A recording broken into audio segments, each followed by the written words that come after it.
Wo kann ich denn am besten lernen? Das ist eine Frage, die relativ individuell ist. Ich möchte hier einfach einige Möglichkeiten aufzeigen. Erstens, Sie können natürlich zu Hause lernen oder wo immer es sich anbietet, also in der Bibliothek oder ähnliches beispielsweise. Bei uns innerhalb des Piloti-Gebäudes S202 in der TU Darmstadt bieten sich die Poolräume an, 10005 und der Raum dahinter sowie im E-Trakt. Die sind klimatisiert, aber je nach Uhrzeit und je nach Frage auch, ob wir uns mitten im Semester befinden oder nicht, können sie auch recht voll sein.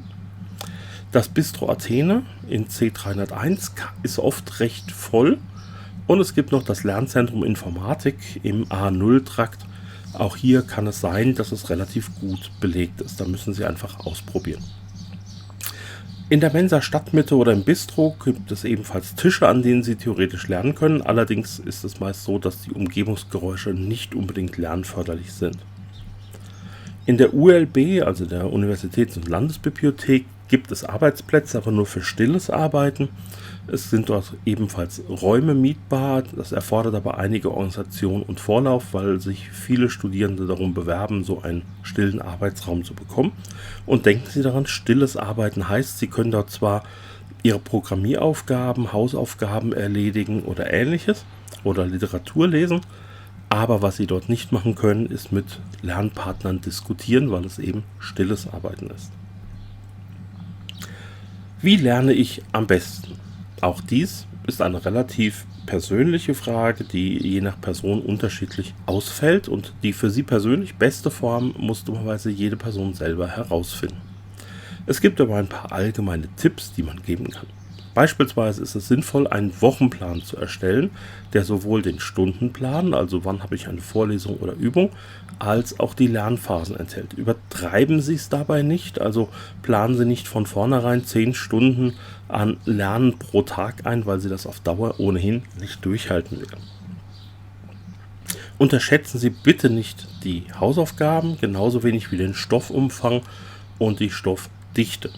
In den meisten Fächern wird es so sein, dass die Hausaufgaben doch eine ganze Ecke Zeit kosten und es ist ein viel besseres Gefühl, wenn sie zu früh anfangen und vor der Abgabe fertig sind, als wenn die Abgabefrist sehr, sehr stark naht und sie noch nicht ansatzweise fertig sind. Also schieben Sie die Hausaufgaben nicht auf, sondern gehen Sie die möglichst zeitnah an, sobald sie erschienen sind. Wenn sie dann früh fertig sind, ist das ja schön, dann haben Sie etwas Freiraum, aber Sie kommen nicht so sehr unter Zeitdruck. Und ganz, ganz wichtig ist, versuchen Sie am Ball zu bleiben. Das heißt, kontinuierlich mitzuarbeiten, den Stoff der Veranstaltung kontinuierlich aufzuarbeiten, sodass Sie auch den Inhalt der nächsten Vorlesung verstehen. Denn die Stoffdichte, sowohl was die Geschwindigkeit als auch Breite und Tiefe des Umfangs betreffen, an der TU Darmstadt, ist relativ hoch. Ein Aufholen ist entsprechend sehr schwierig, wenn Sie da was verpassen, weil Sie mal eine Woche geschlafen haben sozusagen. Nutzen Sie die Möglichkeiten, die unser Mentorinnen-System bietet, jetzt ab Wintersemester 23 unter dem Namen Erfolgreich ins Informatikstudium starten. Das sagt ja schon, wofür es gedacht ist.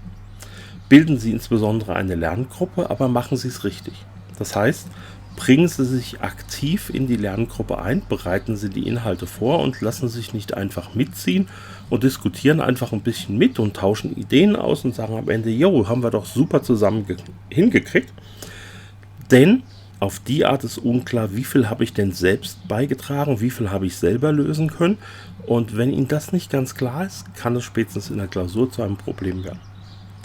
Ich empfehle daher sehr, wenn Sie eine gemeinsam in der Gruppe erarbeitete Lösung haben, diese zu Hause ohne Material, also nicht einfach abtippen, nochmal selbst zu machen. Wenn Sie es wirklich super alles verstanden haben, sollten Sie das zum Großteil auch hinkriegen und können die Details nachschauen. Wenn Sie es doch nicht so gut verstanden haben, ist es wichtig, dass Sie merken, dass Sie es nicht so gut verstanden haben, damit Sie daran nacharbeiten können.